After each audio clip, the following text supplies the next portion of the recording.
एक pH scale होती है जिस पर किसी का भी नेचर चेक किया जाता है। पानी हो, दूध हो, जो आप नामात्र अपना खून है, इन सब का नेचर चेक किया जाता है कि ये नेचर में किस प्रकृति का, अम्लीय प्रकृति का है या क्षारीय प्रकृति का।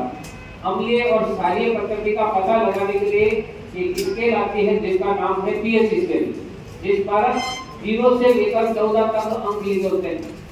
अगर जिस तत्व का, जिस मिट्टी का, जिस लिक्विड का आप पीएच चेक करना चाहते हो, उसका मान 7 से नीचे आया तब वो किस नेचर की होगी?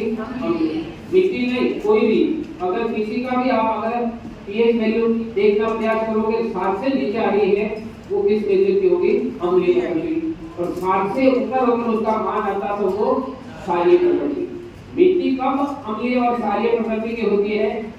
जो भूमिगत लवण थे, जो जमीन के अंदर वाले भाग में जितने भी लवण थे, कैपिलरी एक्शन के द्वारा वो ऊपर आ रहे हैं। अगर ऊपर आने वालों में मात्रा सोडियम और मैग्नीशियम की अधिक है, नीचे से जो ऊपर आ रहे हैं उसमें सोडियम और मैग्नीशियम की मात्रा अधिक है, तो यहाँ पर जो सफेद परत दिखेगी वो किस नेचर की होगी? अम्लीय प्रकृति की। और अगर नीचे वाले भाग से पोटेशियम और कैल्शियम ऊपर अधिक आ रहे हैं और वाइट लेयर के अंदर इनकी मात्रा ज्यादा है, तब वो किस नेचर की होगी? क्षारीय प्रकृति की। एक चिट्ठी है मेरे पास कि अगर उसके अंदर पोटेशियम और ये सारे अधिक हो तो क्या करोगे? ऐसा हो सकता है कि इसके अंदर सब कुछ आपने पहले दबा रखा हो, चेक करने के लिए अब क्या होगा? इसका जो लवण ज्यादा ऊपर आएगा, कोई ना कोई होगा ना, कैपिलरी एक्शन में पाइप लगी, पाइप के पास पूरा का पूरा मैग्नीशियम था, मैग्नीशियम ऊपर आ गया। जो लवण जितनी मात्रा में अधिक ऊपर आएगा उसी नेचर की होगी। मान लो सोडियम के पास थी पाइप और सोडियम ही ऊपर आया तो भी वो किस नेचर की होगी? अम्लीय। मैग्नीशियम आया तो भी अम्लीय हो गया। अगर पोटेशियम आया तो वो कैल्शियम की उपस्थिति को आज भी संदिग्ध माना गया है कि कैल्शियम कितना रोल अदा करता है। मेन रोल कौन अदा करता है क्षारीयता के लिए? पोटेशियम। पोटेशियम ही इसके लिए मूल रूप से जिम्मेदार है। कैल्शियम तो उसका केवल सपोर्टिव है, केवल सपोर्ट करता है, जिसके कारण वो इसके अंदर है। मान लो आपकी मृदा के अंदर इनमें से कोई भूमिगत लवण ऊपर आ गया, ये वाले लवण ऊपर आ गए तो हो गई ये सारी अम्लीय प्रकृति की। अब आपको इसको क्या करना? फर्टाइल करना, इसको उपजाऊ बनाना। अगर कुछ एक सीजन के लिए फर्टाइल बनाना, एक सीजन के लिए उपजाऊ बनाना, तो आपको कोई खाद डालनी होगी, रासायनिक खाद का कट्टा लेकर आओगे तो उसके अंदर डालोगे। उस कटरे में ये ध्यान रखना जो खाद बनी है वो इससे बनी होनी चाहिए। अगर रॉक फॉस्फेट से रिलेटेड कोई रासायनिक खाद है तो वो उसकी अम्लता को कम करेगी और फसल आपकी अच्छी होगी। जितना ज्यादा खाद डालोगे उतनी ही फसल के अंदर ग्रोथ अच्छी होगी। और अगर मान लो कोई मिट्टी है जिसमें ये तत्व ऊपर आए और इसमें आपको सुधार करना है तो वो रासायनिक खाद जिप्सम से जो भी कट्टा आता है उसके ऊपर बाकायदा लिखा होता है, उसमें आप उसको लाइने पढ़ो। आज तक हमने सिर्फ डीएपी और यूरिया के अलावा दूसरा शब्द नहीं पढ़ा। कट्टे को कुछ भी लिखो, कट्टा कौन सा है? डीएपी वाला है। कौन सा लेना? यूरिया वाला। यूरिया में ऐसे कई लोग हैं जो उसका आज तक नहीं पढ़ा इसमें नाइट्रोजन है कि क्या है, फॉस्फेट है।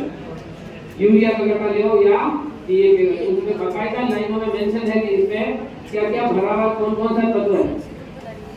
यहाँ पर ये लवण ऊपर आए तब आपको जिप्सम से निर्मित रासायनिक खाद का उपयोग करना। उस साल की आपकी फसल अच्छी होगी, उस साल की फसल अच्छी होगी।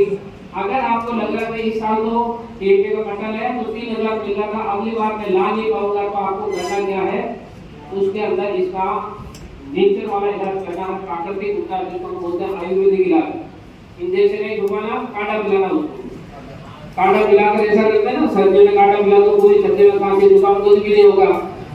काढ़ा पिलाकर एक बार इसको मजबूती दे दो।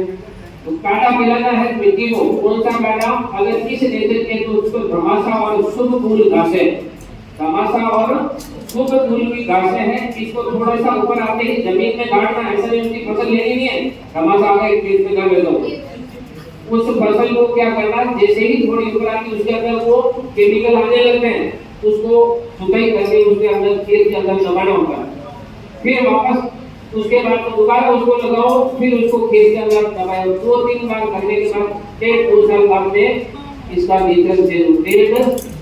आयुर्वेदिक लाभ कहीं देगा, आयुर्वेदिक लाभ इंजेक्शन में तो छूटते ही तैयार हो गया, बुखार गया। आयुर्वेदिक लाभ 8-10 दिन तक काढ़ा पियोगे तब जाकर वो बुखार धीरे धीरे। ऐसा ही इसका नेचर है। अगर इससे रिजल्ट सुधरा तो कई सालों तक सुधरा है, फिर आपको डीएपी और यूरिया अगले 5-7 साल तक डालने की जरूरत नहीं।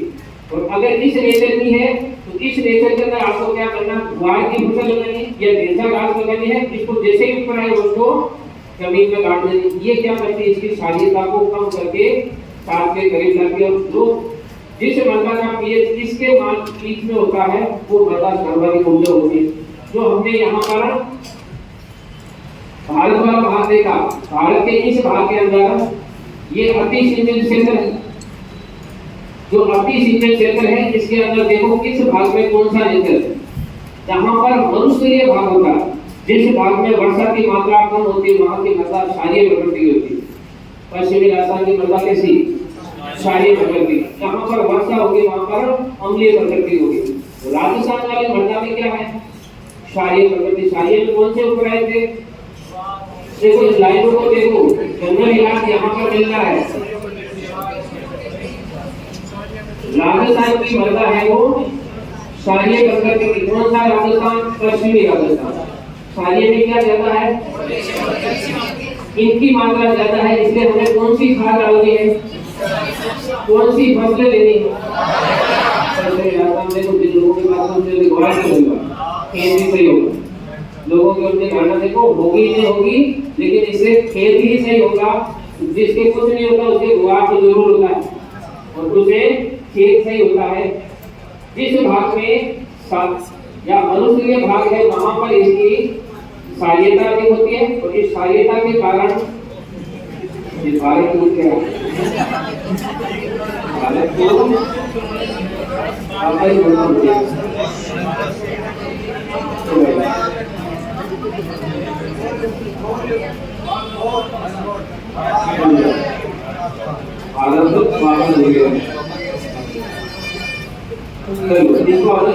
शुरू करो।